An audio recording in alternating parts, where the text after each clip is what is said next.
ശ്രീ അഹമ്മദ് ദേവർകോവിൽ, അങ്ങേക്ക് 8 minute. Sir, പ്രഥമമായി ഇവിടെ അവതരിപ്പിക്കപ്പെട്ട നയപ്രഖ്യാപന പ്രസംഗത്തെ ഞാൻ സർവാത്മന പിന്തുണക്കുന്നു.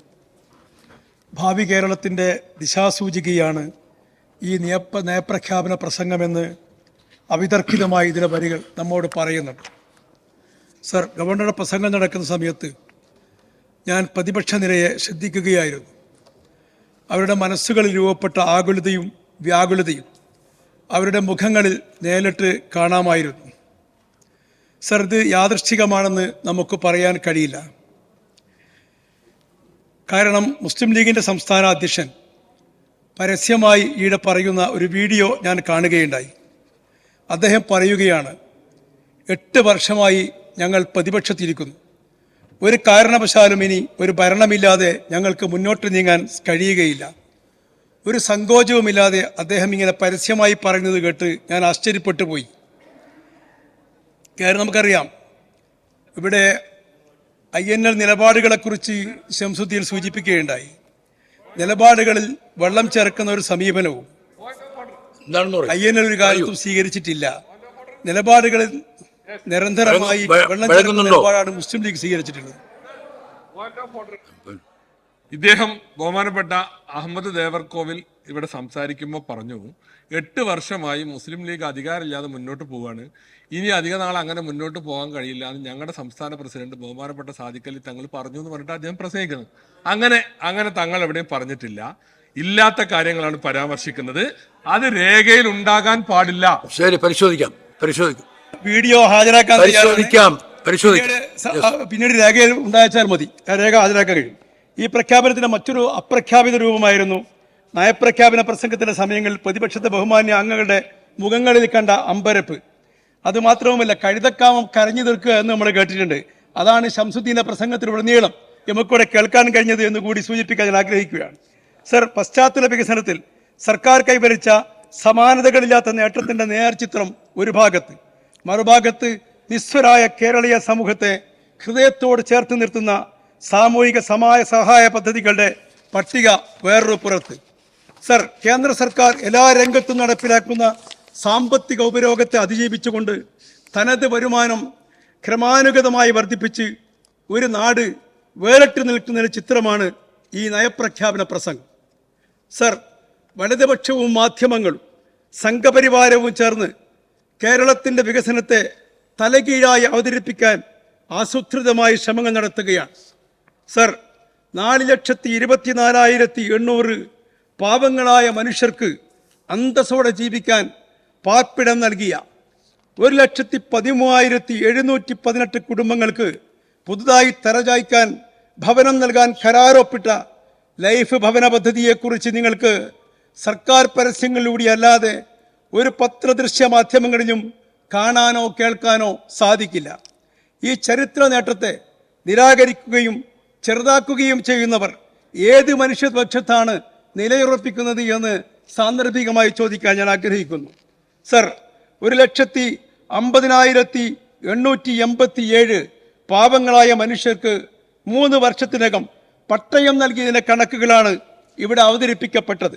സർ, മതിയായ പാർപ്പിട സൗകര്യങ്ങളോ പോകട്ടെ തണുപ്പിനെ പ്രതിരോധിക്കാവുന്ന ഒരു കമ്പിളി പുതപ്പില്ലാത്തതിൻ്റെ പേരിൽ കഴിഞ്ഞ മാസം മാത്രം ഡൽഹിയിൽ 100-ലധികം ആളുകൾ മരിച്ചു വീണ വാർത്ത വായിച്ചവരാണ് നമ്മൾ.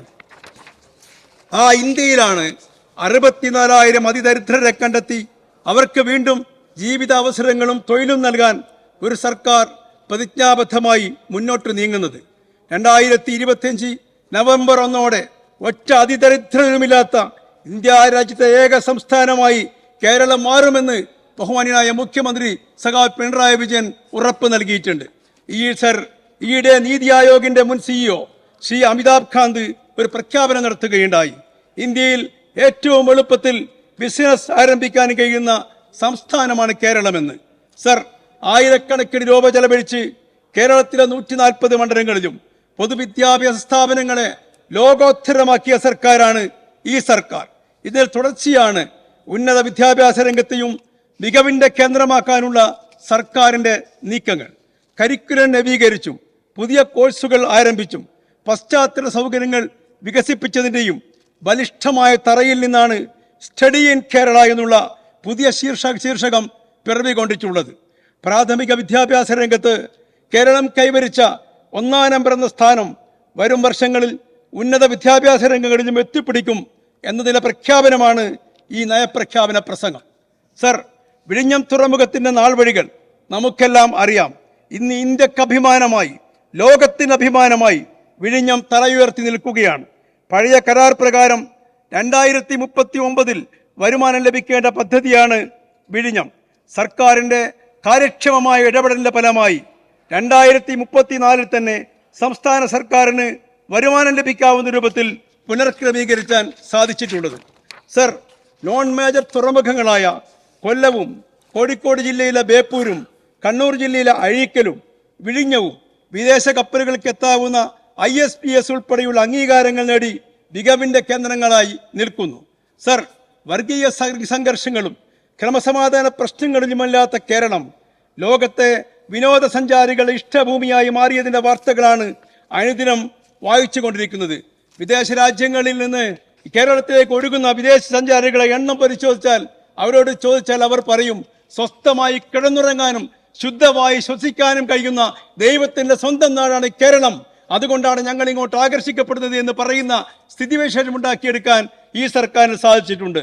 സർ, ഈ മികവാർന്ന നേട്ടങ്ങളെ ജനങ്ങളുടെ ശ്രദ്ധയിൽ നിന്നും മറച്ചു പിടിക്കാനും പകരം നിലവാരം കെട്ട വിവാദങ്ങൾ വിളമ്പി കേരളീയ പൊതുമണ്ഡലത്തെ ഇടതുപക്ഷ വിരുദ്ധമാക്കാനുമാണ് കോൺഗ്രസ് ദേശീയ നേതൃത്വം കനുകോലുവിന് കൊട്ടേഷൻ കൊടുത്തിരിക്കുന്നത്. ഈ കരാറിന്റെ ഫലത്തിലാണ് മുഖ്യമന്ത്രിയാകാൻ KPCC ആസ്ഥാനത്ത് ഇപ്പോൾ തന്നെ കൂട്ടത്തല്ല് തുടങ്ങിയിട്ടുള്ളത്. സർ, ഇതെല്ലാം കാണുമ്പോൾ ഞാൻ എൻ്റെ സുഹൃത്ത് പറഞ്ഞ ഒരു കഥ ഓർത്തു പോവുകയാണ്. മോഷണം തൊഴിലാക്കിയ ഒരു കുടുംബം, അവരുടെ വീട്ടിൽ എല്ലാ ദിവസവും രാത്രി ബഹളവും അതുപോലെ കലഹവും പതിവാണ്. അതുകൊണ്ട് തന്നെ അയൽവാസികളും നാട്ടുകാരും അതിനെ ഗൗരവമായി കാണാറില്ല. ഒരു ദിവസം പതിവില്ലാത്ത വിധം ബഹളവും കശപിശയും. ഇതോടെ അയൽവാസികൾ ഓടിക്കൂടി കുഴപ്പത്തിൻ്റെയും ബഹളത്തിൻ്റെയും കാരണമെന്തെന്ന് അന്വേഷിച്ചു. കാരണം കേട്ടവർ ചിരിച്ച് മണ്ണ് കപ്പി. ഈ തസ്കരൻ താമസിക്കുന്ന വീടിന് 3 വീടപ്പുറം നാളെ കല്യാണം നടക്കുന്നുണ്ട്. കല്യാണം കഴിഞ്ഞതിന് ശേഷം ഭക്ഷണം ബാക്കി വന്നാൽ നാട്ടുനടപ്പ് പ്രകാരം ബാക്കിയുള്ള ഭക്ഷണം തൊട്ടടുത്ത വീടുകളിൽ വിതരണം ചെയ്യും. അങ്ങനെ ആ കല്യാണ വീട്ടിൽ ബാക്കി വരുന്ന ഭക്ഷണം ഇവരുടെ വീട്ടിലെത്തിയാൽ ആ വരുന്ന ഭക്ഷണത്തിൽ അധിക ഓഹരി ആർക്കാണ് എന്നുള്ളതായിരുന്നു തർക്കത്തിന്റെ മൂലകാരണം. ഈ കാരണം കേട്ട് ആശ്ചര്യപ്പെട്ട അയൽവാസികളിൽ ഒരാൾ പറഞ്ഞു, പൊന്നു ചങ്ങാതിമാരെ, അവിടുത്തെ കല്യാണം നാളെയാണ്. എത്ര ആളുകളാണ് പങ്കെടുക്കുക എന്നറിയില്ല, ഭക്ഷണം ബാക്കിയാകുമോ എന്നും അറിയില്ല. എന്നിരിക്കെ ആ കല്യാണത്തിൽ ബാക്കിയാവുന്ന ഭക്ഷണത്തെ ചൊല്ലി നിങ്ങൾ തലേന്ന് രാത്രി തന്നെ കടിപിടി കൂടാൻ മാത്രം മണ്ട ശിരോമണികളാണോ നിങ്ങൾ എന്ന് ചോദിക്കുകയുണ്ടായി. സർ, എനിക്ക് കഥ ഓർമ്മ വന്നത് കഴിഞ്ഞ ദിവസങ്ങളിൽ KPCC ആസ്ഥാനത്ത് ശ്രീ AK ആന്റണി നടത്തിയ പ്രസംഗം വായിച്ചപ്പോഴാണ്. മുഖ്യമന്ത്രിയാവാൻ വേണ്ടി കടിപിടി കൂടുന്ന കോൺഗ്രസ് നേതാക്കളെ നോക്കി ആന്റണി പറഞ്ഞു പത്രേ, ആദ്യം നിങ്ങൾ പഞ്ചായത്ത് തിരഞ്ഞെടുപ്പ് ജയിച്ചു വരൂ, എന്നിട്ടാകാം നിയമസഭയും മുഖ്യമന്ത്രിയുമെന്ന്. സർ, മാധ്യമങ്ങൾ പഠിച്ചുവിടുന്ന പെരുന്നുണകളുടെ പെരും പ്രവാഹത്തിൽ ജനങ്ങൾ അവരുടെ ജീവിതാനുഭവങ്ങളെയും അവർ അനുഭവിച്ചു കൊണ്ടിരിക്കുന്ന ഭരണ നേട്ടങ്ങളെയും മറന്നുകളയുമെന്നും പകരം ഇക്കിളി കഥകൾക്ക് പിറകെ ഓടി UDFന് അനുകൂലമായി വോട്ട് രേഖപ്പെടുത്തുന്നു വിശ്വസിച്ച് ഭരണം പിടിക്കുന്ന ആളുകൾ കിനാക്കണ്ട് നിങ്ങൾ പരസ്പരം മിണ്ടാതെ കാലം കടിക്കരുതെന്ന് സാന്ദർഭികമായി സ്നേഹബുദ്ധിയോടെ ഓർമ്മപ്പെടുത്തുകയാണ്. സർ, കേന്ദ്ര സർക്കാരിന്റെ കേരള വിരുദ്ധ നിലപാടുകൾക്കെതിരായി, സാമ്പത്തിക ഉപരോധത്തിനെതിരായി ഓരോ മലയാളിയുടെയും മനസ്സ് സമരനിലമായി മാറിയിരിക്കുകയാണ്. ദുരന്ത ഭൂമികളിലെയും ദുരിത ഭൂമികളിലും സഹായ വിതരണത്തിൽ പോലും സങ്കുചിതമായ രാഷ്ട്രീയവും പക്ഷപാതിത്വവും കാണിക്കുന്ന BJP നേതൃത്വം നൽകുന്ന കേന്ദ്ര സർക്കാരിന്റെ കൊള്ളരുതായ്മകൾ ജനങ്ങളിൽ നിന്നും മറച്ചുപിടിക്കാൻ മാധ്യമ വർഗീയ വലതുപക്ഷ കൂട്ടുകെട്ട് കിണഞ്ഞു ശ്രമിക്കുന്നുണ്ട്. എന്നാൽ ഈ ഇരുളുകളെയെല്ലാം വകഞ്ഞുമാറ്റി ഒരു ക്ഷേമ വികസിത കേരളം രൂപപ്പെടുക തന്നെ ചെയ്യും. ഇതിനായുള്ള അശ്രാമ പരിശ്രമത്തിലാണ് ഇടതുപക്ഷ ജനാധിപത്യ മുന്നണി സർക്കാർ. നാട് ഈ വികസന തുടർച്ചയെ ഏറ്റെടുക്കുക തന്നെ ചെയ്യുമെന്ന് മാത്രം ഓർമ്മിപ്പിച്ചുകൊണ്ട് ഒരിക്കലൂടെ ഈ നയപ്രഖ്യാപന പ്രസംഗത്തെ പിന്തുണച്ചുകൊണ്ട് ഞാൻ നിർത്തുന്നു.